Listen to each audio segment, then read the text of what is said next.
Rafailas Wolfas.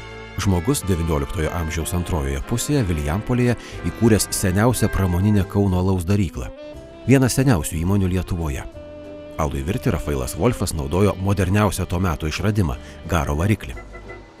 Alaus daryklos Engelman pirmtakė duris atvėrė 1860 metais.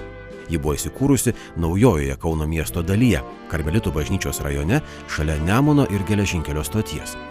Gera strateginė vieta tapo šio bravoro privalumu. Bravore pagaminti gėrimai tenkino įvairius skonius. Alus ir vaisvandeniai puikavosi ant studento, kareivio ir prezidento stalo. Į bravorą buteliai atkeliaudavo iš Vokietijos. Jie buvo pažymėti Wolfas Engelman prekės ženklu ir tapdavo alaus daryklos nuosavybė. Šiandien alaus darykla priklauso Suomijos Olvi įmonių grupiai. 2011 m. balandžio 12 istorinio teisingumo atstatymo diena. Bravorui sugrąžintas istorinis pavadinimas. Ragutis virto Wolfas Engelman. Šiandieninis bravoras per metus gali išvirti apie 45 milijonus litrų alaus. Alaus daryklos išskirtinumu, kaip ir tarpukariu, lieka noras vartotojams tiekti tik šviežią alų.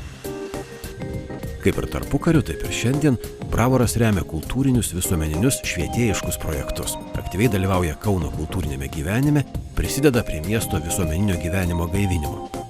O kodėl negalėtume šviežiu alumi mėgautis ir dabar? Wolfas Engelman sugrįžo. Ir sugrįžo ne tuščiomis rankomis, o su šviežiu alumi.